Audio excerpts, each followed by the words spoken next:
Sementara itu, Lembaga Survei Indikator Politik Indonesia dalam hasil survei yang digelar 25 Agustus hingga 3 September menunjukkan Ganjar Pranowo pada posisi teratas. Dengan pertanyaan, jika pemilu presiden diadakan sekarang, hasilnya Ganjar ada pada posisi teratas dengan 37,4%, disusul Prabowo dengan 33% dan Anies Baswedan dengan elektabilitas 21,5%. Tren elektabilitas Ganjar disebut naik pada Juli hingga Agustus 2023. Sementara itu, Partai Gerindra bersama Partai Politik Koalisi Indonesia Maju tengah menggodok nama Khofifah Indar Parawansa. Anggota Dewan Pembina Partai Gerindra Andre Rosiade mengatakan Gubernur Jawa Timur itu masih dipertimbangkan sebagai bakal calon wakil presiden maupun ketua tim sukses pemenangan Prabowo.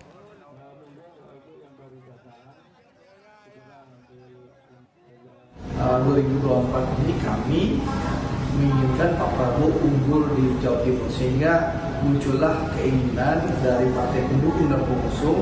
Ada yang menginginkan Khofifah maju menjadi kandidat cawapres, ada juga yang menginginkan Khofifah menjadi ketua tim pemenangan.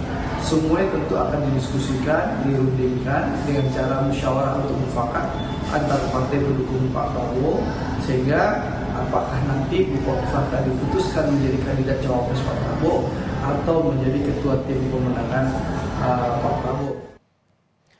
Hasil survei Lembaga Survei Poltreking Indonesia soal bakal Capres 2024, Prabowo Subianto bersaing dengan Ganjar Pranowo. Kita kupas lebih dalam, apa faktor yang menyebabkan keduanya saling bersaing?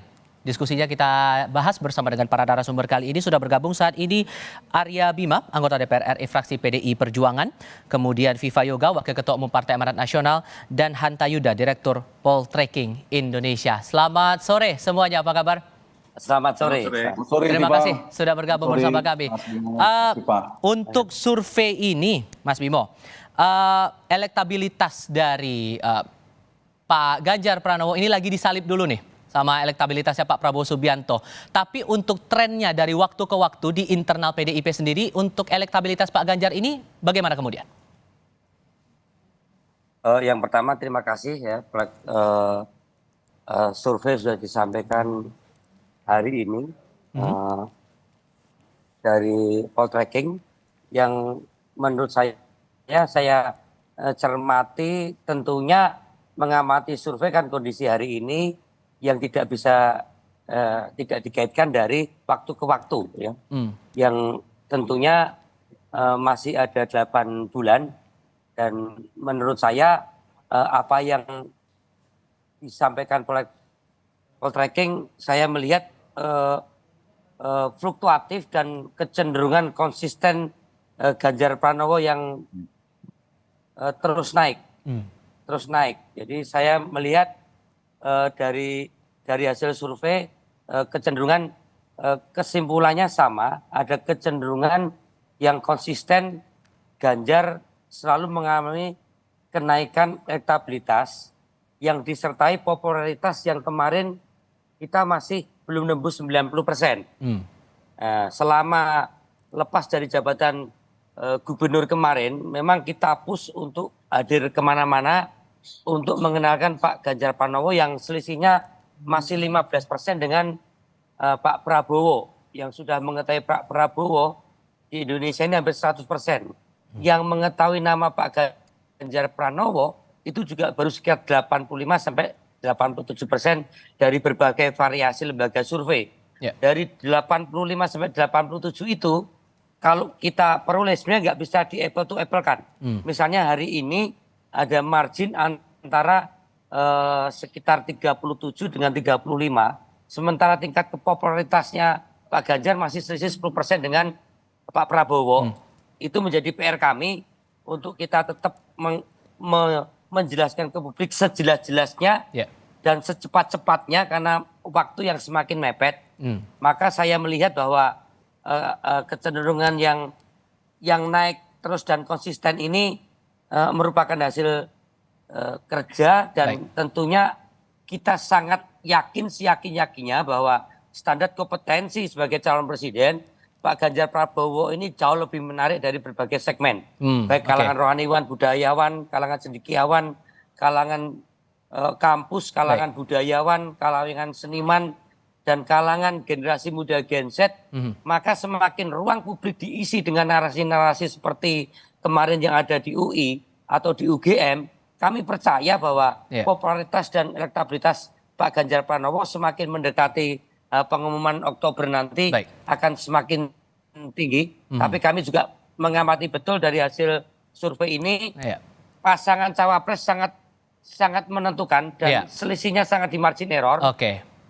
Maka keterpilihan atau pilihan untuk mengambil cawapres itu sangat perlu kehati-hatian. Mengingat sebenarnya selisih antara kedua kandidat itu masih sama-sama di dalam margin error. Soal nama bacawa pres kita akan diskusikan di sesi berikut, di pertanyaan berikutnya. Tapi saya mau tanya lagi ke Mas Hanta. Ini kan unggul tipis ya antara Pak Ganjar dengan Pak Prabowo begitu dalam survei terbaru kali ini. Sebetulnya apa faktornya yang membuat ini bisa unggul tipis begitu? Ya, pertama memang dari simulasi 3, karena yang paling kuat per hari ini kan 3 poros, 3 capres, Tifal. Jadi kesimpulannya ada 2 capres yang terkuat dan kompetitif sekali, bahkan unggul tipis Pak Prabowo tapi di margin of error. Selisihnya 1,9, sementara margin error kita 2,9% plus minus. Nah, lalu Anies di bawahnya. Itu satu temuannya. Yang kedua, ketiga capres ini trennya naik semua. Baik Pak Prabowo trennya naik tipis, Mas Ganjar juga naik, Pak Anies juga sedang naik, tadinya turun gitu. Itu temuan kedua. Yang ketiga, kalau simulasi head to head memang masih unggul Pak Prabowo ya, hampir semua lembaga survei. Nah, yang menarik memang 2 ini kalau kita tarik sama-sama mengusung narasi keberlanjutan. Yang kedua juga ada ketertarik dengan namanya Pak Jokowi, Jokowi Effect. Dan kita tahu Pak Jokowi itu tingkat approval rating, tingkat kepuasannya relatif tinggi kan, kisaran 70-80%.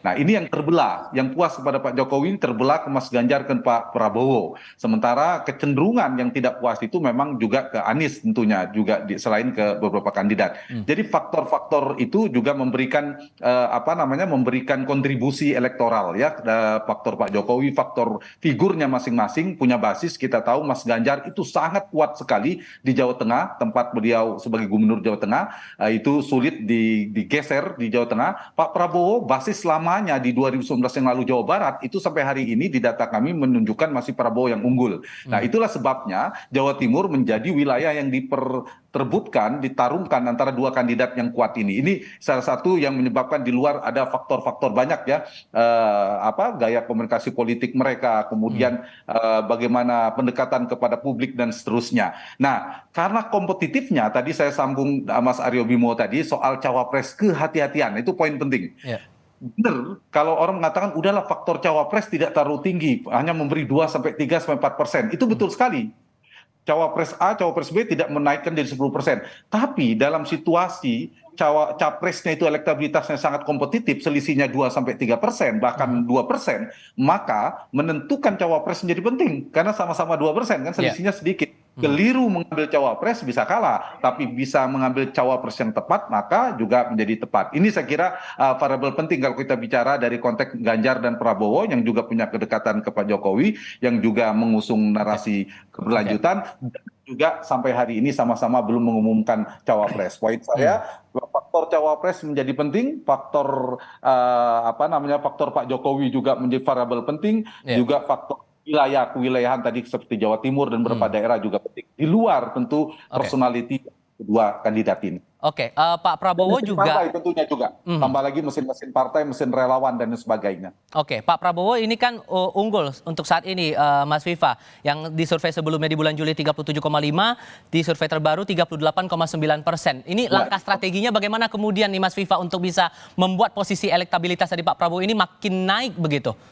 Termasuk untuk masalah penentuan nama bakal cawapres itu juga, tadi sempat disinggung juga sama Mas Bimo untuk pengusungan Ganjar. Untuk Pak Prabowo? Ya, hasil dari poll tracking ini menunjukkan bahwa politik Indonesia, politik yang rasional modern, karena menggunakan ukuran-ukuran hasil survei sebagai salah satu ukuran untuk menentukan elektabilitas dan popularitas.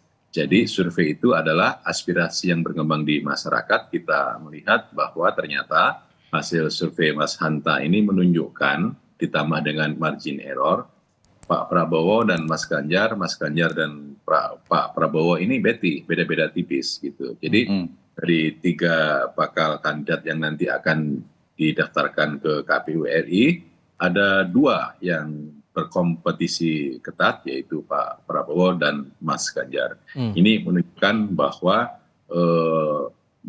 bahwa tingkat dari nilai kompetisinya sangat selektif. Itu yang pertama. Yang kedua, nanti akan terjadi perubahan ketika masing-masing pasangan calon sudah ada. Dan pasangan calon yang sudah ada itu tentu juga akan dapat meningkatkan elektabilitas dari calon presiden. Saya setuju dengan Mas Hanto Yuda bahwa faktor bakal calon wakil presiden itu menjadi penting karena akan dapat menaikkan nilai elektoral pasangan calon. Penentuan terhadap calon wakil presiden nanti akan kita lihat siapa yang akan berpasangan dengan masing-masing dari calon presiden itu. Tapi Yang untuk ketiga, kandidat calon wakil presiden buat Pak Prabowo ini udah ketahuan atau belum nih Mas? sudah ada di kantong Pak Prabowo, tinggal nanti diumumkan. Satu Untuk nama siapa itu? Satu nama atau ada beberapa kandidat nih? Untuk siapa namanya, Pak Prabowo akan menentukan bersama dengan anggota koalisi yang besar. Tidak gemuk ya, besar ini. Banyak sekali partai politik dan seluruh partai politik kompak, solid untuk mendukung Pak Prabowo menjadi presiden. Oleh karena itu, nanti strategi yang sedang kita laksanakan adalah melakukan konsolidasi organisasi masing-masing partai politik, akan membentuk tim pemenangan tingkat nasional, menyusun platform program kerja, dan struktur organisasi sampai ke tingkat desa. Semuanya dilakukan dalam rangka apa? Konsolidasi pemenangan, merekatkan seluruh jaringan organ-organ partai politik koalisi Indonesia Maju, dan tentunya nanti kita akan terus melakukan kompetisi secara sehat, dengan ide, dengan gagasan, dengan pembaruan yang dapat memberikan manfaat buat masyarakat dan bangsa. Oke, kalau untuk PDIP nih menguatkan elektabilitasnya Pak Ganjar di Mas Bimo, tadi kan salah satunya sempat dibocorkan masalah penentuan nama bakal calon wakil presiden ya. Udah ketahuan belum nih arah-arahnya? Apalagi kan posisi sudah menguat di Jawa Tengah begitu. Apakah akan mengincar daerah lain terutama Jawa Timur begitu? Yaitu kedua. Yang pertama, perintah Ketua Umum Partai PDI Perjuangan Ibu Megawati Soekarno Putri dan juga Ketua Umum pengusung Pak Ganjar Pranowo, saat ini yang penting adalah turun langsung door to door dari rumah ke rumah, bawa stiker dan atribut partai lain untuk mengenalkan siapa Pak Ganjar Pranowo dan sekaligus Pak Ganjar Pranowo sebagai calon presiden. Ini yang masih kita kejar, yang selisih keterkenalannya saja itu masih 10% dari Pak Prabowo. Nah ini yang masih kita kejar, itu yang pertama. Kalau nanti tingkat pengenalan masyarakat terhadap Pak Ganjar Pranowo sebagai capres sama dengan Pak Prabowo, kami sangat optimis dan yakin pasti kita akan lebih tinggi. Pak Prabowo ini sudah kampanye calon presiden itu 15 tahun lebih. Pak Ganjar Pranowo baru sekitar 5 bulan. Nah target atau sasaran utama kita langsung ke rumah untuk mengenalkan Pak Ganjar Pranowo sebagai calon presiden. Insya Allah nanti kalau sudah pada kenal semua, ya tidak mungkin sayang kalau tak kenal. Ya kan? Kita mau kenalkan. Dan saya melihat bahwa hal yang terkait dengan size untuk mengenalkan Pak Ganjar ini sangat luas. Masih banyak yang belum kenal. Mungkin kenal sebagai gubernur, mungkin kenal sebagai seorang person yang menarik, yang smart, yang ganteng kalau ibu-ibu bilang. Tapi belum tahu dalamannya, ini tugas kami. Kemudian betul mengenai wakil, narasi publik saat ini, mengenai keinginan-keinginan seorang cawapres, itu sudah tersampaikan ke publik. Dan kami mengamati dari apa yang disampaikan oleh Mas Hanta Yuda lewat poltreking yang hari ini disampaikan. Poltreking mengkombinasi, ya, kita juga unggul di beberapa pasangan yang menyangkut siapa sebenarnya arah wakil presidennya Pak Viva Yoga. Ya. Apalagi sekarang ini sudah didukung sekian banyak partai dan ada kecenderungan juga Pak Jokowi juga dikanalisasi dengan banyaknya gambar ke Pak Prabowo. Bahkan di beberapa daerah fotonya Mas Gibran, Mas Wali, kader PDI Perjuangan ini sudah dibawa kemana-mana dengan berbagai gambar baliho dan atribut lainnya. tinggal Bu Iriana sama Jan Etes saja yang belum dipakai Pak Prabowo, ya kan? Sama Mas Nanti kalau Bimo belum. sudah Pak Viva ini sudah stres akan bawa Jan Etes ini, Pak.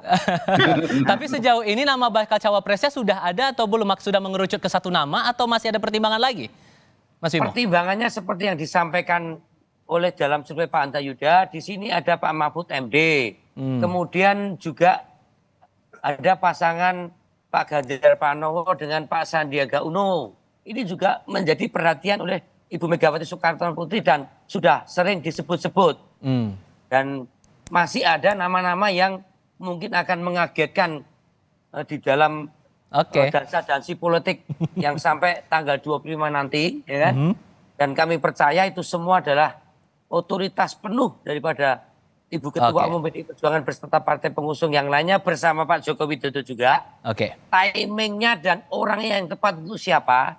Tapi salah satu faktor kalau membaca dari surveinya Poltreking sangat berpengaruh terhadap elektabilitas pemenangan, terutama kalau itu head to head.